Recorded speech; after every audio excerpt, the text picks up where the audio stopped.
सच के साथ। नमस्कार, सिटी वाराणसी लाइव में आप सभी का स्वागत है। मैं हूं अमित मिश्रा। आइए देखते हैं आज के प्रमुख समाचार।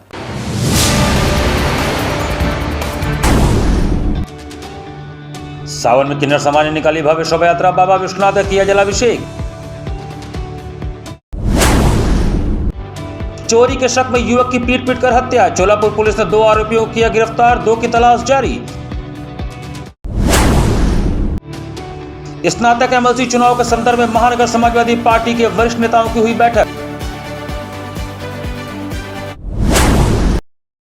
और नेपाल में आई भयावह बाढ़ से दिवंगत आत्माओं की शांति के लिए मां गंगा से की गई प्रार्थना। और अब समाचार विस्तार से। नेपाल में आई भीषण बाढ़ की त्रासदी को लेकर मां गंगा की आरती में गंगा सेवा निधि द्वारा दिवंगत आत्माओं को श्रद्धांजलि देने के साथ ही घायलों के जल्द स्वस्थ होने की कामना की गई। भारत और नेपाल का संबंध काफी पुराना है, खासकर काशी में बाबा विश्वनाथ जी, तो वहीं नेपाल में पशुपतिनाथ जी का मंदिर एक दूसरे के पूरक माने जाते हैं। इसी के तहत नेपाल में आए भीषण त्रासदी के चलते काशीवासी भी मर्माहत हैं।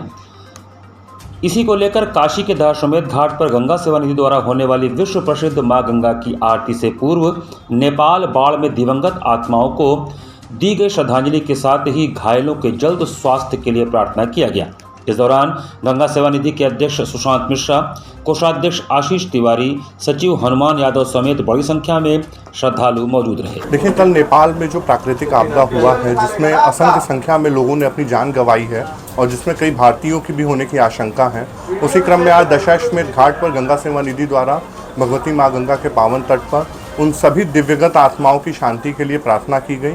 बाबा विश्वनाथ और माँ गंगा से हम लोग प्रार्थना किए कि उनकी आत्मा को शांति और मोक्ष प्रदान हो, और जो भी दर्शनार्थी उपस्थित हैं उन सभी लोग द्वारा 2 मिनट का मौन धारण करवा करके जो है वो दिव्यगत आत्माओं को श्रद्धांजलि अर्पित की गई। उत्तर प्रदेश सरकार पर विपक्षी नेताओं, कार्यकर्ताओं और आंदोलनकारियों को राजनीतिक रूप से निशाना बनाने का गंभीर आरोप लगाते हुए वाराणसी के प्रमुख राजनीतिक दलों और किसान संगठनों ने ज्ञापन सौंपा।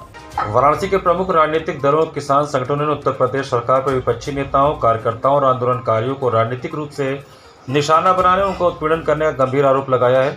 27 अगस्त 2026 को सीपीएम, सीपीआई, सीपीआई-एमएल, कांग्रेस, राष्ट्रीय जनता दल, राजद और फॉरवर्ड ब्लॉक सहित कई विपक्षी दलों के प्रतिनिधियों ने वाराणसी जिलाधिकारी के माध्यम से भारत के महामहिम राष्ट्रपति और उत्तर प्रदेश के माननीय मुख्यमंत्री को संबोधित ज्ञापन सौंपा।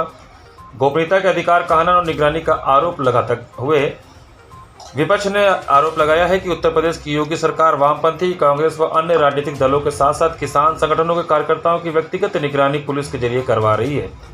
विपक्षी दलों का कहना है कि सरकार का यह कदम संविधान के खिलाफ है और नागरिकों की निजता, प्राइवेसी के मौलिक अधिकार का सरेआम उल्लंघन है। राजनीतिक दलों और किसान संगठनों के प्रतिनिधियों ने कार्यकर्ताओं को राजनीतिक निशाना बनाए जाने तथा पुलिस द्वारा की जा रही उनकी व्यक्तिगत निगरानी का सख्त विरोध किया है। उन्होंने इस तरह की गतिविधियों पर तत्काल रोक लगाने की मांग की है। ज्ञापन पर राघवेंद्र चौबे कांग्रेस, अनिल कुमार सिंह जिला सचिव माकपा वाराणसी, वकील अंसारी, मिठाई लाल, एम.के. शर्मा यादव, पुलक त्रिपाठी, राजेश्वर विश्वकर्मा, आशुतोष पांडे, सतनाम सिंह, हिमांशु सिंह, संतोष चौरसिया, विजय देव आदि ने हस्ताक्षर किए।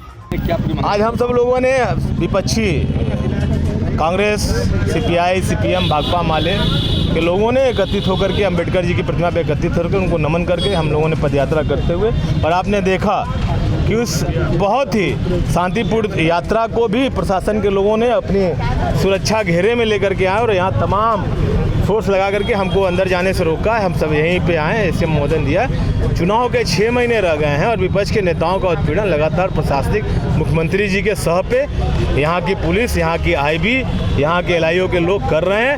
हम सब लोग इस पूरे कार्रवाई की निंदा कर रहे हैं और ऐसे कार्रवाई पर रोक लगाने की मांग को लेकर के अपना राष्ट्रपति महोदया को संबोधित ज्ञापन सौंपा है। एसएम साहब से आश्वासन मिला है कि इस ज्ञापन को हम पहुँचाएंगे और इस पर रोक लगाएंगे। स्नातक एमएलसी चुनाव के संदर्भ में महानगर समाजवादी पार्टी की एक महत्वपूर्ण बैठक गुरुवार को हुई। गुरुवार को स्नातक एमएलसी चुनाव के संदर्भ में महानगर समाजवादी पार्टी के वरिष्ठ नेताओं की एक महत्वपूर्ण बैठक महानगर अध्यक्ष दिलीप डे की अध्यक्षता में हुई। बैठक को संबोधित करते हुए सांसद वीरेंद्र सिंह ने कहा कि भाजपा को उखाड़ फेंकने के लिए सपा ने कमर कसी है। उन्होंने कहा कि स्नातक एमएलसी चुनाव को जीतने के लिए व्यापक रणनीति तैयार की गई है। दिलीप डे ने कहा कि पूरे महानगर के पोलिंग स्टेशन में बूथ स्तर पर गोपनीय रणनीति बनाई गई है। एमएलसी आशुतोष सिन्हा ने कार्यकर्ताओं का आह्वान करते हुए कहा कि समाजवादी पार्टी का हर कार्यकर्ता आशुतोष सिन्हा बनकर चुनाव में जुट जाए।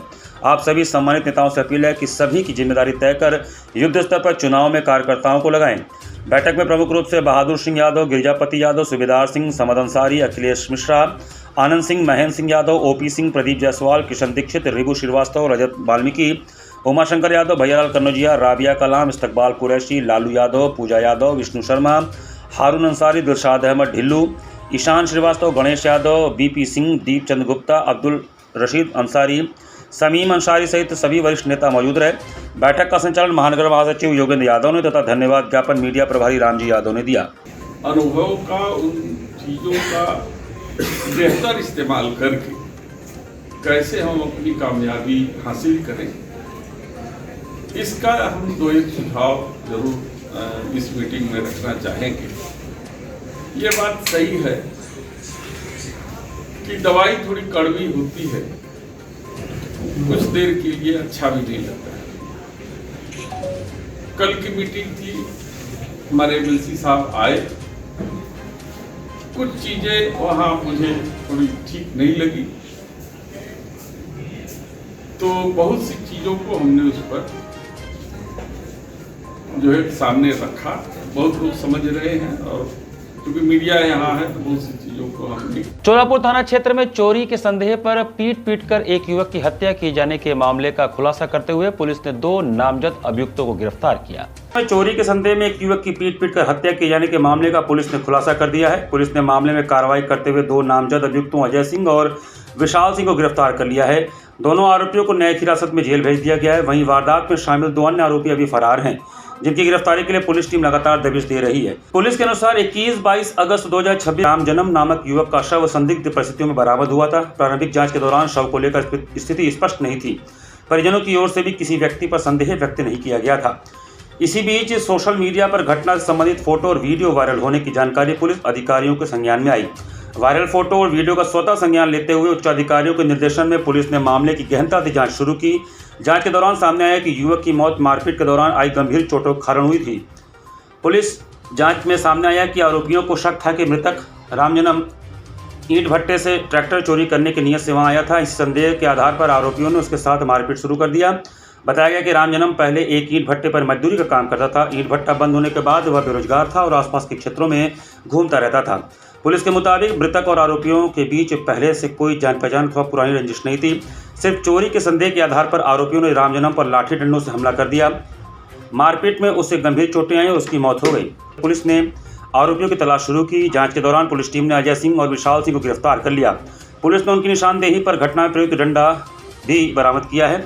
गिरफ्तार दोनों आरोपियों को आवश्यक कानूनी कार्रवाई पूरी करने के बाद न्यायिक हिरासत में जेल भेज दिया गया। अभियुक्तगण अजय सिंह और विशाल सिंह को अरेस्ट किया गया है। यह जो प्रकरण है मर्डर का, इसमें थाना चोलापुर पुलिस टीम ने स्वतः फोटोज़ वीडियोज़ का संज्ञान लेकर ये तथ्य संज्ञान में आया था कि जो मृतक हैं रामजन्म, जिनका डेड बॉडी यानी जिनका शव दिनांक 22 तारीख को 21-22 को थाना चोलापुर क्षेत्र में पाया गया था, उनके पीछे एक मर्डर की साजिश है। पहले जब ये डेड बॉडी मिली थी पुलिस को, उस समय अज्ञात में ये शव था और घर वालों द्वारा भी किसी भी प्रकार का कोई संदेह जाहिर नहीं किया गया था। लेकिन इसमें उच्च अधिकारी गण के संज्ञान में फोटोज़ वीडियोज़ आने के बाद में मर्डर का मुकदमा लिखा गया और इसमें वर्तमान में 2 लोगों को अरेस्ट करके जेल भेजा जा चुका है। 2 अन्य नफर अभियुक्तगण अभी इस समय फरार चल रहे हैं। आर्थिक आधार पर आरक्षण लागू करने तथा यूजीसी इक्विटी रेगुलेशन 2026 के प्रावधानों के विरोध में जिलाधिकारी के माध्यम से मुख्यमंत्री उत्तर प्रदेश को ज्ञापन भेजा गया। आर्थिक आधार पर आरक्षण लागू करने और यूजीसी इक्विटी रेगुलेशन 2026 के प्रावधानों के विरोध में वाराणसी में प्रदर्शन कर जिलाधिकारी के माध्यम से मुख्यमंत्री उत्तर प्रदेश सरकार को ज्ञापन भेजा गया। प्रदर्शनकारियों ने आरक्षण व्यवस्था की समीक्षा करते हुए इसका लाभ वास्तविक रूप से जरूरतमंद और आर्थिक रूप से कमजोर लोगों तक पहुंचाने की मांग की। ज्ञापन में कहा गया है कि भारत में आरक्षण व्यवस्था का उद्देश्य सामाजिक एवं शैक्षणिक रूप से पिछड़े तथा वंचित वर्गों को समान अवसर प्रदान करना रहा है, लेकिन लंबे समय के बाद भी आरक्षण के लाभ को लेकर समाज के विभिन्न वर्गों में असमान वितरण की शिकायतें सामने आती रही हैं। प्रदर्शनकारियों का आरोप है कि आरक्षण का लाभ कुछ सीमित परिवारों तक ही बार बार पहुंच रहा है, जबकि आर्थिक रूप से कमजोर और जरूरतमंद लोग पीछे रह जा रहे हैं। प्रदर्शनकारियों ने कहा कि समाज में बड़ी संख्या में ऐसे प्रतिभाशाली युवा हैं जो आर्थिक कठिनाइयों के कारण अपनी क्षमता का पूर्ण प्रदर्शन नहीं कर पा रहे हैं। ऐसे में आरक्षण व्यवस्था में आर्थिक आधार को भी महत्वपूर्ण स्थान दिए जाने की आवश्यकता है। यूजीसी इक्विटी रेगुलेशन पर भी उन्होंने आपत्ति जताई। इसके प्रावधानों को लेकर भी विरोध दर्ज कराया गया। प्रदर्शनकारियों का कहना है कि उच्च शिक्षण संस्थानों में भेदभाव रोकने के लिए बनाए जाने वाले नियम सभी वर्गों के लिए समान और निष्पक्ष होने चाहिए। उन्होंने आरोप लगाया कि प्रस्तावित व्यवस्था में सामान्य वर्ग के छात्रों और शिक्षकों के हितों को पर्याप्त प्रतिनिधित्व नहीं मिल रहा है। प्रदर्शनकारियों ने मांग किया है कि शिकायतों की जांच करने वाली समितियों में सभी वर्गों का संतुलित प्रतिनिधित्व सुनिश्चित किया जाए और झूठी तथा दुर्भावनापूर्ण शिकायतों के खिलाफ स्पष्ट प्रावधान किए जाएं।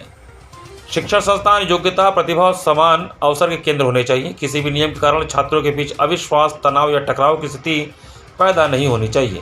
ज्ञापन के माध्यम से मांग की गई है कि आरक्षण व्यवस्था की व्यापक समीक्षा कर वास्तविक जरूरतमंद लोगों तक इसका लाभ पहुंचाने की व्यवस्था की जाए। साथ ही यूजीसी इक्विटी रेगुलेशन 2026 के विवादित प्रावधानों पर पुनर्विचार करते हुए सभी वर्गों के छात्रों और शिक्षकों के लिए समान, निष्पक्ष और पारदर्शी व्यवस्था सुनिश्चित की जाए। मामला तो हमारा जो जंतर मंतर पे आंदोलन चल रहा है उसके समर्थन में यहाँ केसरिया भारत के लोगों ने यहाँ धरना दिया है। वाराणसी कचहरी के समक्ष अभी ज्ञापन दिया है, एडीएम सिटी आकर के ले गए। हमने कहा है कि हमारी 3 मांगे हैं। यूजीसी रोल बैक करिए, SC/ST एक्ट वापस लीजिए और आरक्षण में सुधार करिए। जो वास्तव में आरक्षण का हकदार है, आरक्षण केवल उसे ही मिलना चाहिए जो ये दौलत के देवी और देवता हैं, उनको आरक्षण की कोई ज़रूरत नहीं है। जब ब्राह्मणों ने नरेंद्र मोदी उनका मायावती का पैर छूना शुरू कर दिया तो कैसी सामाजिक बैकवर्डनेस। जब जा कर के दलितों का पैर ब्राह्मण छूने लगा तो किस प्रकार की सामाजिक बैकवर्डनेस। तो इसलिए हमने मांग किया है कि उसमें सुधार हो। वाल्मीकियों को, मतंगों को, ढोलियों को, नटों को, शहरिया को, मुशहर को, इनको आरक्षण का, SC आरक्षण का लाभ मिले। उसमें जैसे भी हो उसका वर्गीकरण हो, उसका संशोधन हो, जो होना हो, लेकिन आरक्षण की वर्तमान जो परिस्थिति है उसमें सुधार किया जाए। इसको आर्थिक आधार पर ले आया जाए। किन्नर समाज तथा अन्य समाज के लोगों ने सावन के पावन अवसर पर भव्य शोभा यात्रा के साथ बाबा श्री काशी विश्वनाथ जी का जलाभिषेक किया। सावन के पावन अवसर पर वाराणसी में किन्नर समाज और अन्य समाज के लोगों ने मिलकर भव्य शोभा यात्रा निकाली। शीतला घाट से शुरू हुई शोभा यात्रा ढोल नगाड़ों और भक्ति गीतों के बीच काशी विश्वनाथ मंदिर की ओर रवाना हुई। इस दौरान श्रद्धालु नाचते झूमते हुए बाबा विश्वनाथ को जल चढ़ाने के लिए पहुंचे। शोभा यात्रा में विभिन्न प्रकार की झांकियां आकर्षण का केंद्र रही। किन्नर समुदाय के लोगों ने भगवान शिव और माता पार्वती का स्वरूप धारण कर शोभा यात्रा में हिस्सा लिया। पूरे रास्ते माहौल शिव भक्ति और धार्मिक जयकारों से गूंजता रहा। किन्नर अखाड़े की महामंडलेश्वर स्वामी कल्याणी ने कहा कि शोभा यात्रा का संदेश सनातन धर्म को मजबूत करना और उसकी ध्वजा को आगे बढ़ाना है। उन्होंने कहा कि किन्नर समाज सनातन धर्म के लिए समर्पित होकर कार्य कर रहा है और सभी हिंदू समाज के लोगों से सनातन धर्म को आगे बढ़ाने की अपील है। उन्होंने काशी को भगवान भोलेनाथ की नगरी बताते हुए कहा है कि काशी में आकर उन्हें आध्यात्मिक शांति का अनुभव होता है। वहीं महामंडलेश्वर कनकेश्वरी नंदगिरी ने बताया कि यह शोभा यात्रा यजमानों की सुख शांति, देश में शांति और सामाजिक कल्याण की भावना को लेकर निकाली जा रही है। शीतला घाट से जल उठाकर बाबा काशी विश्वनाथ का दर्शन पूजन किया गया। उन्होंने कहा कि शोभा यात्रा का मुख्य उद्देश्य यजमानों की सुख शांति के साथ साथ देश और समाज में सुख शांति एवं कल्याण की कामना करना है। सावन के महीने में निकली इस भव्य शोभा यात्रा में काशी की धार्मिक और सांस्कृतिक परंपरा को एक बार फिर जीवंत कर दिया।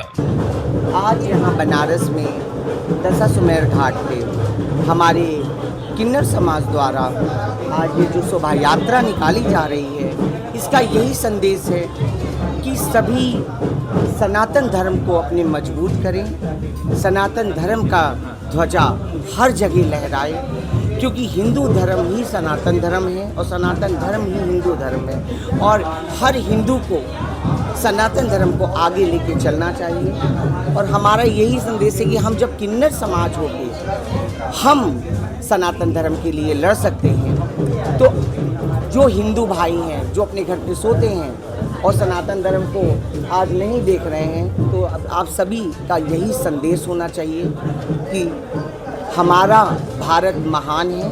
ये जजमानों के लिए, सुख शांति के लिए, और शर्मा जी ने जो हमारा बोर्ड के ओबी हैं और उन्होंने अपने घाट से, शीतला घाट से जल उठाएंगे और हम लंका तक जाएंगे। पूरा शोभा यात्रा है जजमानों के सुख शांति के लिए, सुख समृद्धि के लिए।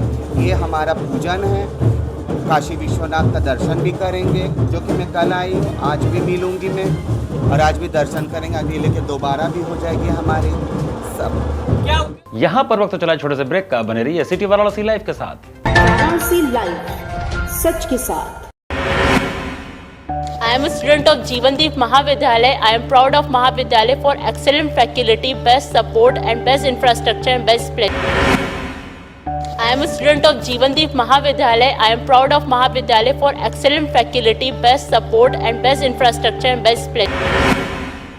I am a student of Jeevandeep Mahavidyalaya. I am proud of Mahavidyalaya for excellent faculty, best support and best infrastructure and best place. Bharat की सबसे बड़ी gold loan NBFC Muthoot finance से गोल्ड लोन लीजिए और फिर देखिए सोना क्या नहीं कर सकता। कॉल कीजिए 1-800-313-1212। वाराणसी लाइव, सच के साथ। ब्रेक के बाद आपका स्वागत है। 29 अगस्त को श्रद्धा और भक्ति के साथ दुर्गा कुंड स्थित मां दुर्गा के मंदिर में मां भगवती कुष्मांडा का प्राकटोत्सव धूमधाम से मनाया जाएगा। मां दुर्गा मंदिर में प्रत्येक वर्ष की भांति इस वर्ष भी मां दुर्गा का जन्मोत्सव एवं मां भगवती कुष्मांडा का प्राकटोत्सव 29 अगस्त को श्रद्धा, भक्ति और उल्लास के साथ मनाया जाएगा। जन्मोत्सव को लेकर मंदिर परिसर में तैयारियां जोरों शोरों से चल रही हैं। इस अवसर पर मंदिर को आकर्षक झालरों, रंग बिरंगे रोशनी, पुष्पमालाओं एवं विभिन्न प्रकार के सुगंधित फूलों से सजाया जाएगा। रात्रि 8 बजे मां भगवती कपाट आम दर्शनार्थियों के लिए दर्शन के लिए खोले जाएंगे। आयोजित प्रेस वार्ता में मां दुर्गा मंदिर के महंत कौशलपति द्विवेदी एवं समाज सेवी अश्विनी शुक्ला ने संयुक्त रूप से बताया कि मां भगवती का जन्मोत्सव कई वर्षों से निरंतर परंपरागत रूप से मनाया जा रहा है। जन्मोत्सव के दिन प्रातः मां भगवती का पंचामृत स्नान कराया जाएगा। इसके बाद विभिन्न प्रकार के सुगंधित एवं आकर्षक फूलों से मां का भव्य श्रृंगार किया जाएगा। विधि विधान से पूजन अर्चन के बाद मां भगवती की महाआरती हो गई। महाआरती के पश्चात रात्रि 8 बजे मंदिर कपाट आम श्रद्धालुओं के लिए खोल दिए जाएंगे, जहां भक्त मां के दर्शन कर आशीर्वाद प्राप्त करेंगे। महंत कौशलपति द्विवेदी ने बताया कि जन्मोत्सव के कार्यक्रम की शुरुआत शहनाई वादन से होगी। सुबह से ही मंदिर परिसर में श्रद्धालुओं के लिए प्रसाद वितरण की व्यवस्था की गई है। समाज सेवी अश्विनी शुक्ला एवं अन्य भक्तों के सहयोग से प्रसाद वितरण का आयोजन किया जाएगा, जो पूरे दिन निरंतर चलता रहेगा। संध्या बेला में शहनाई वादन के साथ भजन कीर्तन एवं भक्तिमय सांस्कृतिक कार्यक्रमों का आयोजन होगा। विभिन्न स्थानों से आने वाले कलाकार मां भगवती के दरबार में अपनी प्रस्तुतियां देकर हाजिरी लगाएंगे। इससे मंदिर परिसर देर रात तक भक्तिमय वातावरण में सराबोर रहेगा। उन्होंने बताया कि मां दुर्गा के जन्मोत्सव के उपलक्ष्य में मंदिर में वर्षों से बधाई एवं छठी का कार्यक्रम भी आयोजित किया जाता है। इसी परंपरा को आगे बढ़ाते हुए आगामी 8 सितंबर से 12 सितंबर तक वार्षिक उत्सव के तहत विशेष धार्मिक एवं सांस्कृतिक कार्यक्रम आयोजित किए जाएंगे। इन कार्यक्रमों के दौरान मंदिर के कपाट पूरी रात आम दर्शनार्थियों के लिए खुले रहेंगे। श्रद्धालु रात्रि में भी मां भगवती के दर्शन कर सकेंगे। महंत कौशलपति द्विवेदी ने बताया कि वार्षिक उत्सव में बनारस घराने के शास्त्रीय संगीत से जुड़े प्रतिष्ठित कलाकार मां भगवती के दरबार में अपनी प्रस्तुतियां देकर सेवा हाजिरी लगाते हैं। इसके अलावा देश के विभिन्न स्थानों से भी कलाकार इसमें शामिल होकर अपनी कला की प्रस्तुति देते हैं। उन्होंने बताया कि मनोज तिवारी, मृदुल, भरत शर्मा सहित अनेक प्रसिद्ध कलाकार मां भगवती के दरबार में अपनी हाजिरी लगा चुके हैं। इस वर्ष भी भव्य एवं भक्तिमय कार्यक्रम आयोजित करने की तैयारियां की जा रही हैं। श्रद्धालुओं से अपील किया है कि वे मां भगवती के जन्मोत्सव में अधिक से अधिक संख्या में शामिल हों और मां का दर्शन पूजन कर आशीर्वाद प्राप्त करें। 29 तारीख को मां कुष्मांडा माता का ये जन्म उत्सव का कार्यक्रम है, जो हर साल की भांति इस साल भी 29 तारीख को ये जन्म उत्सव का कार्यक्रम आयोजन किया गया है। और इसमें हमारा बहुत सौभाग्य है कि आज जो भी हम हैं, आज माँ के कुष्मांडा माँ के ही बदौलत हम हैं। ये हमारा सौभाग्य है कि इस कार्यक्रम में उनका आशीर्वाद मुझे मिला है कि हम माँ तो सब कुछ होती हैं, माँ के सिवा तो किसी का कुछ उद्धार नहीं होता है इस जीवन में। यदि सबका उद्धार माँ के ही उससे होता है, तो मेरा यह सौभाग्य है कि माँ के जन्म उत्सव में हमारा सौभाग्य है कि हम वहाँ पे माँ के जन्म उत्सव कार्यक्रम में हम भाग लेंगे। और सुबह से ये प्रसाद वितरण का कार्यक्रम ये सदैव चलता रहेगा, रात्रि तक चलता रहेगा। और भक्ति संगीतमय का कार्यक्रम जो है आयोजित किया गया है। किस तरह की अपील करना चाहेंगे काशीवासियों से? हम ये निवेदन और ये उनसे आग्रह करते हैं कि वो अधिक से अधिक संख्या में लोग आवें और माँ कुष्मांडा माता का आशीर्वाद लें और बड़ी से बड़ी संख्या में लोग आवें और दर्शन करें। तो पहले माँ का जन्म होगा, उसके 12वें दिन बरई छठी के रूप में ये कार्यक्रम हम लोग मनाते हैं। तो 29 तारीख को माँ का जन्म उत्सव मनाया जाएगा। 29 तारीख प्रातःकाल मंदिर खुलेगा जैसे प्रतिदिन के भांति। फिर शाम को 5 बजे मंदिर बंद हो जाएगा, जो कि रात्रि 8 बजे विराट आरती के साथ भगवती का मंदिर खोल दिया जाएगा आम दर्शनार्थियों के लिए। गुरु जी, शुरुआत कहाँ से होगी? सुबह किस तरह से माँ भगवती का पूजन अर्चन शुरुआत होगी? पंचामृत वगैरह से स्नान वगैरह होता है, बढ़िया वस्त्र वगैरह धारण कराया जाता है, माला फूल बढ़िया लगेगा। विधि का श्रृंगार, जो विधि पूर्वक जन्म का श्रृंगार होगा, वो जब शाम को 5 बजे मंदिर बंद होगा, रात्रि 8 बजे खुलेगा, उसी 2.5 घंटे के पीरियड में वो श्रृंगार होगा। सिर गोवर्धनपुर गांव में एक प्राचीन आश्रम एवं धार्मिक स्थल को लेकर एक विवाद प्रकाश में आया है। सिर गोवर्धनपुर गांव के प्राचीन आश्रम एवं धार्मिक स्थल को लेकर विवाद सामने आया है। ग्रामीणों ने रमना गांव के ग्राम प्रधान पर धार्मिक एवं सामाजिक आस्था से जुड़े स्थल पर सीर गोवर्धनपुर के लोगों के संबंध में कथित रूप से आपत्तिजनक एवं अपमानजनक शब्दों के प्रयोग का आरोप लगाया है। ग्रामीणों का कहना है कि इस प्रकरण से उनकी जनभावना, सम्मान और धार्मिक आस्था आहत हुई है। ग्रामीणों की ओर से प्रशासन से पूरे मामले की निष्पक्ष जांच कराने, कथित बयान एवं व्यवहार के सत्यता की जांच करने तथा आरोप सही पाए जाने पर नियमानुसार कार्रवाई की मांग की गई है। साथ ही क्षेत्र में शांति और सामाजिक सौहार्द बनाए रखने के लिए आवश्यक कदम उठाने की अपील की गई है। वार्ड नंबर 23 के पार्षद राम सिंह यादव ने भी ग्रामीणों की भावनाओं को लेकर अपनी बात रखी। वहीं रमना गांव के प्रधानपति अमित पटेल ने पूरे मामले पर अपनी सफाई देते हुए कहा कि वह सावन के अंतिम सोमवार को आश्रम में दर्शन करने गए थे। वहां कुछ महिलाओं ने उनसे सड़क पर गोबर पड़े होने की शिकायत की थी। अमित पटेल के मुताबिक उन्होंने स्पष्ट किया कि गोबर उन्होंने नहीं डलवाया और वह महाराज जी से बात करने के लिए कुटिया के अंदर गए। बातचीत में उन्हें गोबर जल्द साफ कराने का आश्वासन दिया गया। अमित पटेल ने बताया कि बाहर आने के बाद वहां मौजूद एक अन्य महाराज ने उनसे अंदर जाने और तेज आवाज में बात करने को लेकर सवाल किया। उनका कहना है कि उन्होंने अपनी आवाज़ स्वाभाविक रूप से तेज होने की बात कही और सड़क किनारे पड़े गोबर को हटवाने का अनुरोध किया था। उन्होंने किसी की धार्मिक भावना को आहत करने की मंशा से इनकार किया। जमीन कब्जे के आरोप पर अमित पटेल ने कहा कि यह स्वामी वित्त रंगानंद महाराज का आश्रम है और यह अत्यंत पवित्र स्थान है। उन्होंने भूमाफिया कहे जाने पर भी आपत्ति जताई और कहा कि मुद्दे से जुड़े तथ्यों पर ही बात होनी चाहिए। अमित पटेल ने अपने कथित बयान और वीडियो से किसी की भावना आहत होने पर हाथ जोड़कर माफी मांगी। उन्होंने कहा कि उनका किसी के हृदय को ठेस पहुंचाने का इरादा नहीं था। साथ ही उन्होंने ग्रामीणों से भी मामले को लेकर सोशल मीडिया पर डाले जा रहे वीडियो बंद करने की अपील की। उन्होंने यह स्पष्ट किया कि गुस्से में उन्होंने जिलाधिकारी को शिकायत देने की बात कही थी और इसी दौरान वीडियो फेसबुक पर पोस्ट किया गया। फिलहाल ग्रामीणों की मांग की पूरे मामले की निष्पक्ष जांच कर सच्चाई सामने लाई जाए और धार्मिक आस्था एवं सामाजिक सौहार्द को ध्यान में रखते हुए उचित कार्रवाई की जाए। ग्रामीणों ने स्पष्ट किया कि वे कानून एवं प्रशासन का सम्मान करते हैं और किसी प्रकार के विवाद या अशांति के पक्षधर नहीं है। इसका मानसिकता मुझे किसी सूत्रों द्वारा पता चला है, वो आपस में मतभेद कराना चाहता है, यादव बेनाम पटेल, और जबकि ये नहीं हम लोग होने देंगे, क्योंकि हम लोग का पूर्वज आके यहाँ पर प्रमाण है कि इन लोगों को कुछ होता था तो हम लोग के दादा परदादा सहायता हर चीज़ करते थे। और गोबर बहुत बड़ी मुद्दा नहीं थी। गोबर आज भी बरसात का समय है, ट्रैक्टर न जाने के कारण महाराज जी बताएं कि वो आगे गिर गया तो जो बह के थोड़ा सा रोड पर आ गया, वो बहुत बड़ी मुद्दा नहीं थी। मुद्दा तो हम लोग के सामने भी देख रहे हैं कि कितना रोड पर क्या क्या चीज़ें जो बच्चों को आँख में लग जाएगा चोट। ये अपने राजनीति के, मुझे पता चला राजनीति द्वारा ये अपना स्वार्थ खातिर काम कर रहा है, जबकि ये होने नहीं देंगे। और इसका वो बहुत बड़ा प्रमाण। और रह गई जमीन की बात, तो यहाँ पर हमारे खुद पिताजी और दादाजी और हमारे गांव के लोग यहाँ पर डीएम आए थे। डीएम ने गौचारा बदे दान, मुंह से उन दान दिया गया था स्वामी जी को, और उसके बाद अगर उसका जमीन है तो वो ले के दिखा दे। वो गलत वर्ड बोला कि हमारा जमीन, उसका मानसिकता है वो आवाज बनाने, वो कभी जीवन में हम लोग होने नहीं देंगे। कि बाबा जी जिस समय आप आवाज देंगे, आज तो जल्दीबाजी में ये हमारे सामने जो है नौजवान हाजिर हैं, जरूरत पड़ेगी तो सीर गोवर्धनपुर के पूरी जनता, माताएं, बहनें किटुआ पर यहाँ पर हाजिर होंगी और उनकी मानसिकता को विफल करेंगी। इसलिए आप सभी को मीडिया के माध्यम से हम ये बता रहे हैं कि ये पहला चेतावनी है।